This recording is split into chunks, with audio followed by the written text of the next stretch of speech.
Welcome to United Network News, the official news channel for CARE, the Center for Amity and Restoration of Earth. I'm Sunny Galt. At UNN, you get the real news. Through our field messengers, we show you the truth about what's really taking place in our communities. We also bring you stories to help you remember who you are and why you're here, as well as regional stories that impact the people. And our World Situation Report reveals what's happening throughout the multiverse. We are here to restore Earth. In the U.S., it is Wednesday, May 29th, 2024. Breathwork can provide amazing benefits to your body. This class in Spain offers a different kind of sensory experience to help you completely relax. Horses are beautiful creatures that provide incredible healing for humanity. We'll visit a therapeutic equestrian center in Texas to see the benefits firsthand. We've been learning about the consciousness of water and how we can communicate with it. But did you know this communication could actually help heal our bodies? If you're traveling to and from Uganda, you're going to need a yellow fever vaccination card. Learn more about the government's efforts to boost vaccination rates and reduce vaccine hesitancy. Peer-reviewed studies and research have become a respected standard in the scientific community, but now some people are questioning this pay-to-publish model. This is Calen Gipp, messenger for United Network News. Here's a look at today's field messenger reports from all around the world. Breathwork offers numerous benefits, including reducing stress, enhancing mental clarity, and boosting energy levels, resulting in improved overall well-being.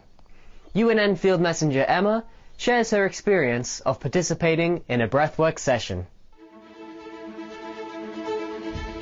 Hi, this is Emma reporting from Fuerteventura. I just attended a breathwork session from a guy called Brian Weiss, who is a German instructor, and it was so powerful. That is absolutely one of the ways you can get rid of your emotional trauma, physical trauma, and just using your breath and breathe it out of you and release it. So today we're going to have a breathwork and a gong session, and these are all the tools that she's going to use. Powerful tools, and the acoustics in here is amazing. And here we have one preparing for the session. It's me, I'm Frauke, and I'm a 9D breathwork facilitator, certified. And what I do now here in town and around the world as well, because I'm moving, it's the 9D breathwork sessions. So we have sessions to activate and we have sessions for down regulation.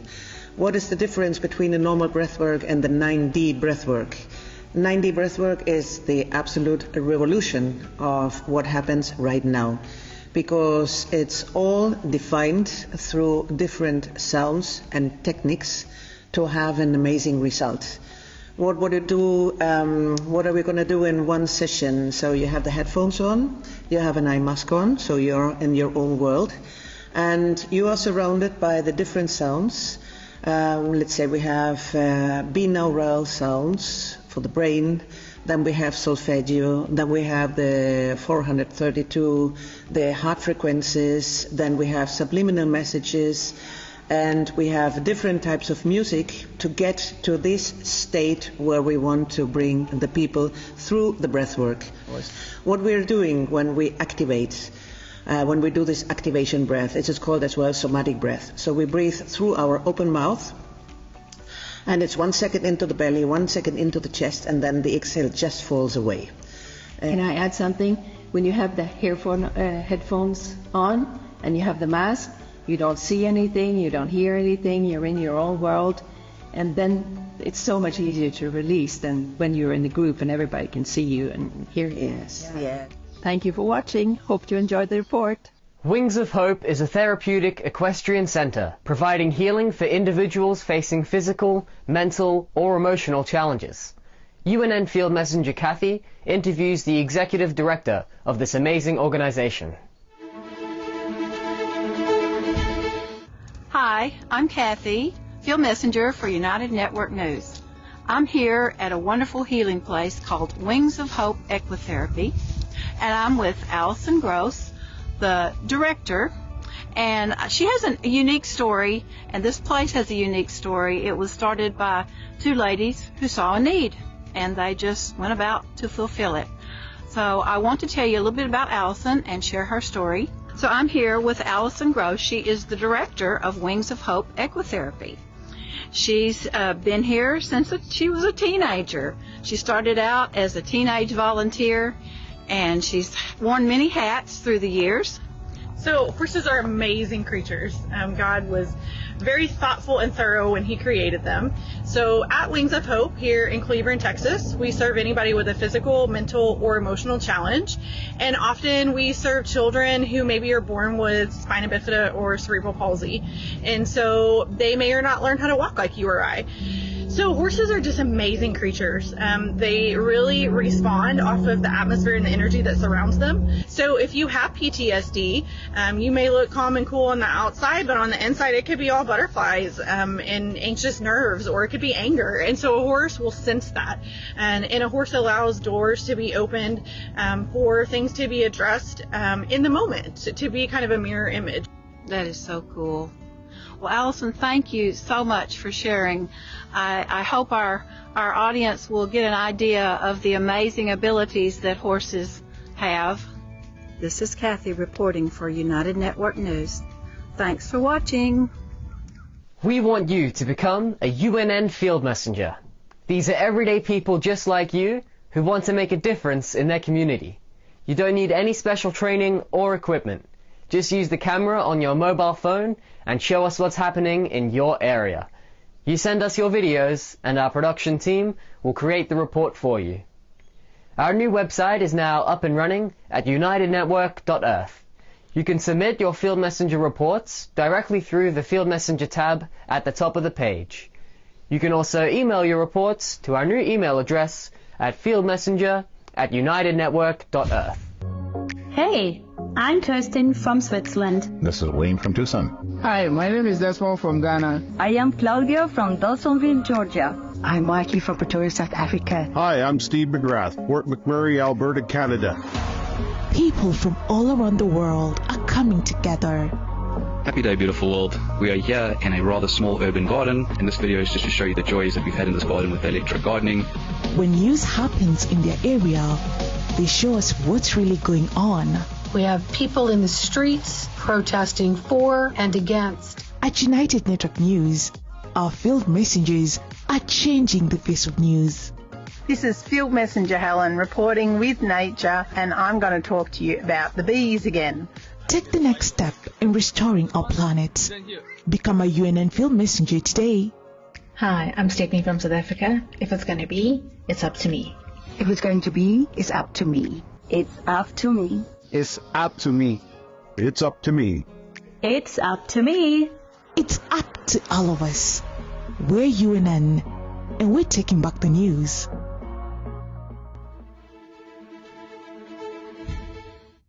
Have you ever considered water to be intelligent? Veda Austin is a water researcher who's dedicated the last 10 years observing and photographing the life of water. She believes water is fluid intelligence, observing itself through every living organism on the planet and in the universe. And this intelligence can also help heal our bodies in ways we never thought were possible. Okay, Veda is back with us again today, and we've been talking to Veda about the consciousness of water.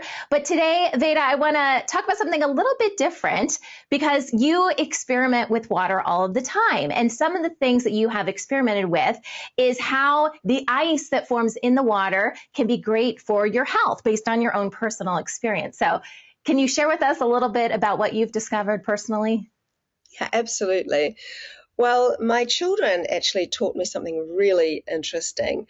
I was holding up a dish of crystallography and my daughter said, "Oh, Mummy, can I have that?" So I thought she wanted to look at it. So I gave her the dish and she started to eat the crystallography. And I was like, oh, what are you doing? And she says, it's good for me, Mummy. And I'm, oh, really? So I just locked it away in my memory. And every now and then she would come and she would ask to do that. And then her brother started doing it separate from her. And I'm like, what do these children know that I don't know? And so over the course of time, I've taught many, many parents how to do my freezing technique. And they will come to me and they say, my child is eating the crystallography. I'm like, really? What do these children know? Yeah. And so I became very curious about that. And the stage of freezing of the crystallography is where it's really called a liquid crystal. It's more of a fourth phase of water. Jerry Pollack talks about the fourth phase of water being more like a plasma or a gel. And it also creates something called exclusion zone. So it basically creates a battery where this exclusion zone water pushes out solates. So it pushes out the salts and minerals and everything else to create this very pure water. And that pure water has a negative charge. And what it's pushed out creates a positive charge. So it creates like a battery. Mm-hmm. So the stage of water that we're actually taking the ice out of the freezer at, that ice is more fourth phase. So it's pushed a lot of the solates out, which is why it's so clear. So it seems that eating fourth phase water is more like eating the water you are, because our body converts H2O into H3O2.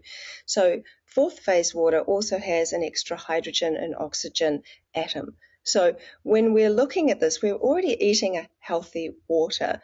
So what we've discovered over these years now, and with various people doing this for various lengths of time, is that if you write a word, and you write that word, say you have insomnia and you write the word rest, and you put your dish of water on top of that word, then you remove it, and then you put it into the freezer and you freeze it using my freezing method. And then you take it out, you tip the liquid away, and actually a little tip, if you're tipping the liquid away, you don't need to tip it down the sink. You can tip it into another dish to carry on the conversation, to freeze that water. Or you can tip it into your plants. Plants love it. They love that type of water. They really seem to do well with it. So then what you're going to do is that you're going to have that special water, and you're just going to start, you're just going to eat the ice after it's frozen. Yeah. And it's really easy. I mean, it melts pretty quickly. So you just kind of slurp it up. And what is this doing? So water isn't reading words, but it is reading the energy of a word. And that word has a power. It has something of which creates a symbol or some crystallography that's very in form in the freezer. And so I mentioned about hieroglyphs on one of our talks. And essentially I've talked about hieroglyphs being a symbol. So to get the hieroglyph and to say that I have one, I need to have seen the same symbol appear at least 50 times. So what I do is I write a word, put my dish of water on top of it for only 30 seconds, no more, no less. Then I freeze the water, and if I see the same symbol appear using the same word influence over and over again, I have a hieroglyph. So what we've started to see is that water absorbs the energy of a word, not just English. I've used lots and lots of different words in different languages. I have a team around the world working on this. And it essentially goes from something that seems very chaotic to something very organized. And it becomes in form because it has information in it. And what you do is then say you have insomnia, you write the word rest, and then you eat ice, and you do that once or twice a day for about a week. And I've had lots and lots of people tell me that they're noticing really big differences. So it's like a very natural water homeopathy in some ways. Not that homeopathy isn't watery, but in a different state of ice. So that's the unique stage of liquid crystal. Wow. In Malawi, a local cooperative is turning banana farming into an innovative venture by producing a unique sweet-tasting banana wine. With just basic equipment in a small winery, they managed to produce at least 50 bottles a day, sold locally and in neighboring countries. Despite the lack of sophisticated facilities and challenges like limited electricity for refrigeration, they found creative ways to keep their wine cool, such as using a deep pit. This venture isn't just innovative, it's a lifeline for the community, providing families with a steady income and a path toward economic empowerment. The profits have helped members improve their homes, educate their children, and diversify into livestock farming. The wine's increasing popularity across borders and its initial quality approval signify the potential for broader commercial success pending certification. The cooperative success highlights the power of community spirit and innovation, serving as a model for sustainable small-scale enterprises in rural Africa. Pomegranates, known for their ruby red seeds, are delicious and beneficial for health and preventing various conditions. Rich in phytochemicals, pomegranate seeds engage directly with the body to break down harmful compounds, making them an essential food for those managing polycystic ovary syndrome or seeking to balance blood sugar levels. Pomegranates excel in building blood by boosting both red and white cell counts, providing critical support for the liver by preserving glucose reserves. This process, in turn, protects the adrenal glands from overexertion, preventing burnout. Their high-quality glucose content also enhances brain function, aiding in focus and concentration. The bioavailable trace minerals in pomegranate seeds promote the absorption of nutrients, while their ability to detoxify harmful pesticides and balance hormones highlights their detoxifying capabilities. Pomegranate seeds are a delightful addition to various dishes and also a powerhouse of nutrition. Most visitors go to Staten Island, New York to see the Statue of Liberty, unaware of another special place, a restaurant called Enoteca Maria. This unique place, open only on weekends, offers an extraordinary dining experience where grandmothers from around the world design and cook the menu.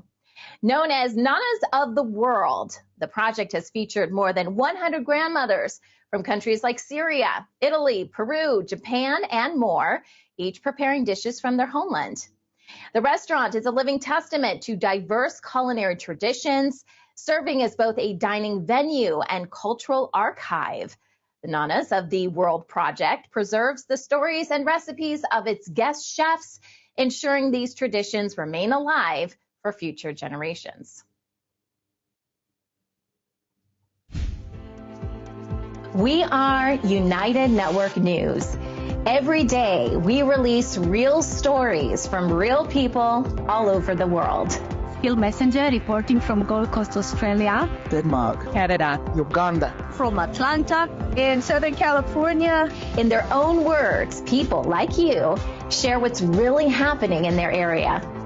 At UNN, you are the news. You are creating a new world with infinite possibilities. You are the restoration plan.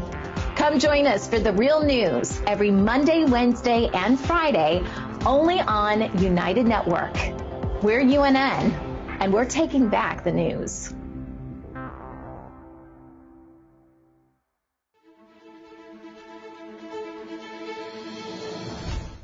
If you're planning to travel in and out of Uganda, you're going to need a yellow fever vaccination card.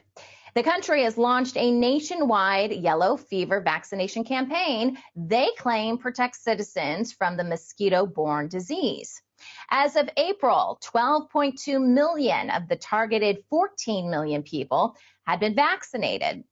This initiative now requires everyone traveling to and from Uganda to have a yellow fever vaccination card. Symptoms of yellow fever can include fever, muscle pain, and nausea. Now, the government says the goal with this measure is to boost vaccination rates amid widespread vaccine hesitancy, which remains a challenge in the area. Some citizens are concerned about expired vaccines despite government assurances about their safety. Burkina Faso's military rulers will stay in power for another 5 years, extending the transition back to democracy until July of 2029. This decision came after national talks, where a new charter was signed to delay elections initially promised for July of 2024. The delay has sparked concerns about further democratic backsliding in a region already marked by frequent coups. Burkina Faso has faced a violent rebellion since 2015, which has killed thousands and displaced millions. The military government, which took power in a 2022 coup, has struggled with security and has cut military ties with France in favor of Russia. Still, about half of Burkina Faso's territory remains outside government control.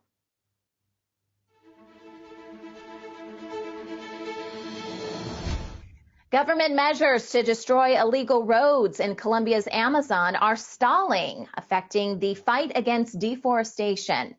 These roads, built by rural communities, cattle ranchers, and illegal armed groups, significantly contribute to deforestation. At least 12 illegal roads exist in a national park, but no efforts to destroy them are underway, despite promises to protect the environment.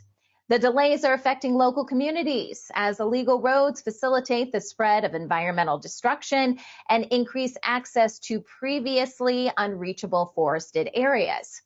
Suspended operations may delay deforestation reduction efforts, leading to possible disciplinary actions against officials. An investigation into the lack of progress has begun, highlighting the government's struggles to maintain its environmental commitments.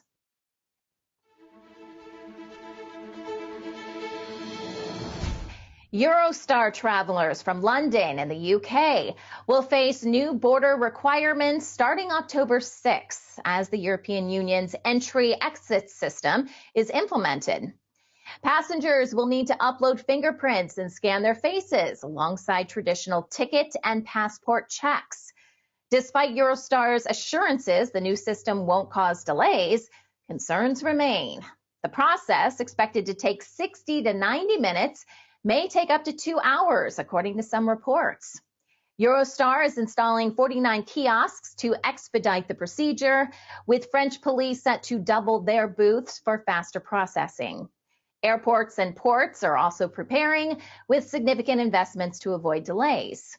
Further changes will come in 2025 with the introduction of the European Travel Information and Authorization System, requiring pre-registration and a €7 or $7 fee. Also in the UK, an initiative aimed at combating obesity and high blood pressure in low-income households has shown promising results. Piloted in London areas, the plan provides up to £8 or $10 per week in vouchers for patients living in poverty and chronic diseases and mental health conditions. After 8 months, a substantial improvement was reported. 90% saw physical health benefits. Doctor visits nearly halved, and consumption of the recommended fruit and vegetable portions rose from 28% to 80%. 70% of participants with high blood pressure improved, and more than half experienced better mental health. The project shows how diet quality can improve when financial barriers are reduced. The government is urged to extend this program nationally to improve public health and support local food economies.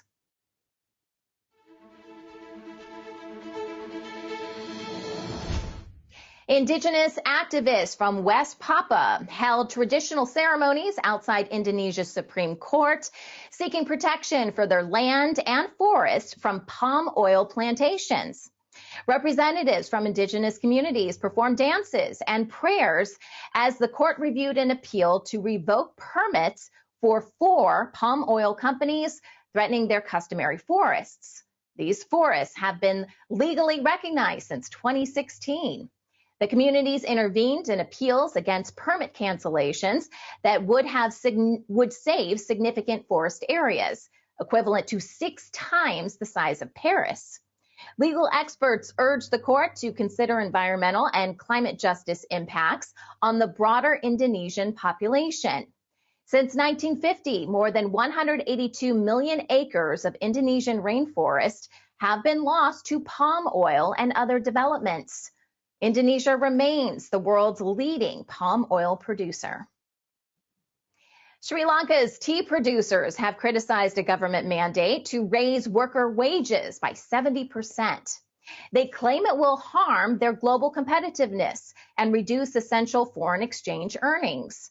The billion-dollar industry, vital for the nation, employs around 615,000 workers and exports 95% of its tea.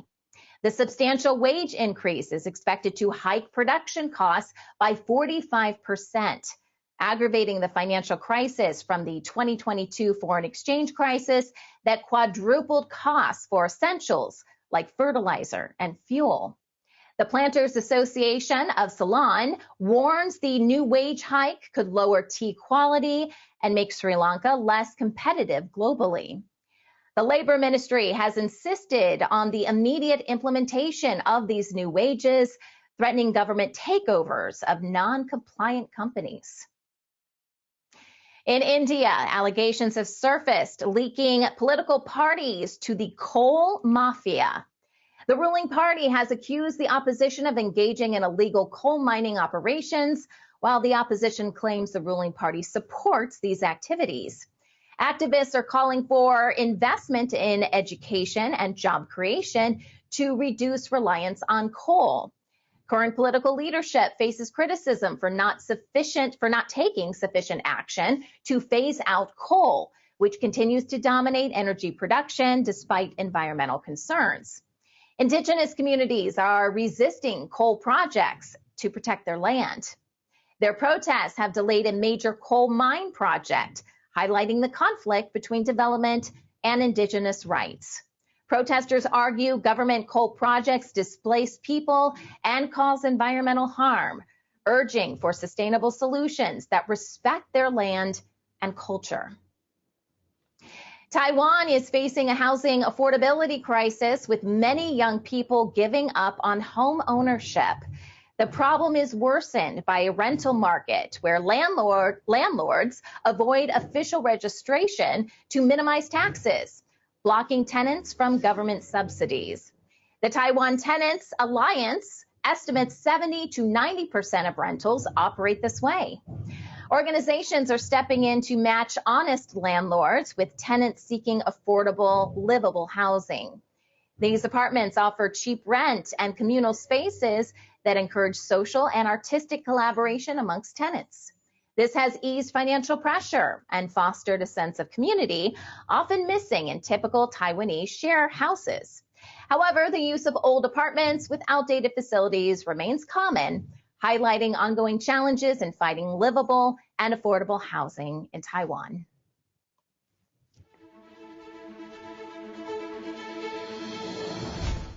Rental affordability in Australian capital cities is worsening as surging rents drastically reduce the number of affordable rental homes. At the pandemic start, 43.2% of Australia's rental properties cost less than $400 a week. Now it's only 10.4%, a third lower than last year, and even less in cities at 5.9%.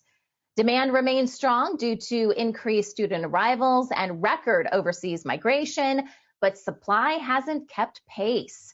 New builds have slowed, and investor activity hasn't met the needed levels.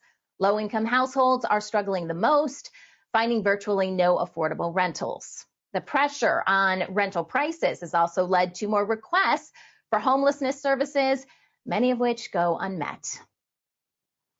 With funeral costs rising, more Australians are turning to financial assistance to cover expenses. The rise in the cost of living has pushed even more financially comfortable families to seek help. From July last year to January of this year, the amount of money assessed doubled compared to the previous period, indicating heightened financial pressure. A GoFundMe review revealed a 282% increase in fundraisers related to funeral costs.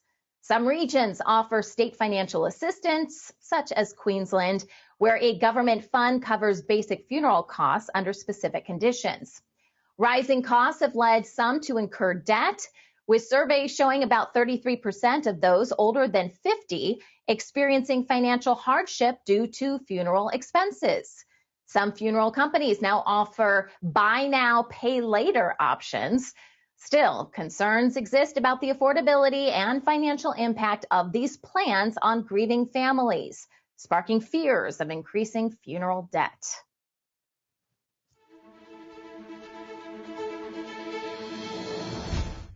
The amount of published scientific articles in the U.S. is increasing rapidly, which is starting to strain the academic publishing sector. The number of published articles grew by 50% from 2016 to 2022, and there was also a shift from a pay-to-read to a pay-to-publish model. While this makes research more accessible, it also gives rise to predatory publishers with inadequate peer review standards.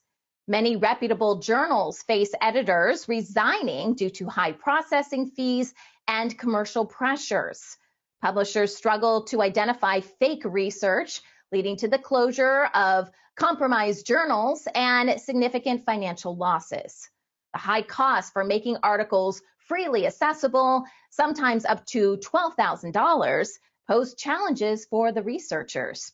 Key organizations have called for a non-profit publishing model to manage these expenses. In related news, Wiley, a 217-year-old American science publishing company renowned for its academic credibility, has come under scrutiny for a major scandal involving more than 11,000 fake papers. These fraudulent studies were exposed by an Australian blog, revealing that artificial intelligence had manipulated key terminology to deceive peer reviewers. This malpractice led to the publisher to admit 19 of its journals were compromised and consequently shut down. The impact extended beyond financial losses, with concerns rising about the authenticity of scientific research. Last year, it was estimated 1% of all published scientific articles were likely computer generated. In response, the industry is developing AI tools to identify fake papers, although many believe a shift to live debates could better ensure scientific integrity. Millions of children and adults in the U.S. are being prescribed psychiatric medications, often without a proven medical basis. These drugs, aimed at behavioral adjustment, are being widely distributed in schools and colleges. Up to 13% of teens and a third of college students are on these medications, which can lead to lifelong dependencies and have been linked to severe consequences, including school shootings. Critics argue these drugs are masking deeper issues and ruining lives, as students and professionals alike suffer from addiction and diminished quality of life. The issue highlights the larger problem of an education system that pressures conformity and resorts to medication as a solution, aligning with pharmaceutical interests and resulting in a troubling societal norm. Parents and the public are urged to consider the devastating effects and advocate against this widespread practice. Recent studies indicate a significant shift in American lunch habits as rising meal costs and shrinking break times deter workers from dining out. Foot traffic in major U.S. cities has declined on workdays, but increased during weekends, suggesting a change in consumer spending. Bringing lunch from home has become a common solution, driven by high costs and limited break times. Comments on social media reflect the frustration of workers who must eat quickly or at their desks, highlighting the declining appeal of lunch breaks. Historically, lunch breaks have offered a respite from work, aiding both rest and socialization. However, current trends show a move towards solitary, desk-bound meals. We have an exciting new announcement. We have launched a new global TV service specifically for the UNN community. Thousands of live TV channels, 60,000 movies on demand, over 30 languages, and live sports from around the globe. Between all the separate streaming services and cable for live TV and sports packages, it can cost well over $200 a month. But now with United TV, You can have it all for only $15.99 a month. Go to unitedtv.org and check it out. Get so much more for so much less. Want to share news from UNN? Help us change the face of social media and use it for good. Connect with us through our online channels. Our social media team creates clips from each newscast you can easily share with people you care about. That's also where you'll find our UNN Meme of the Day, a great way to encourage critical thinking.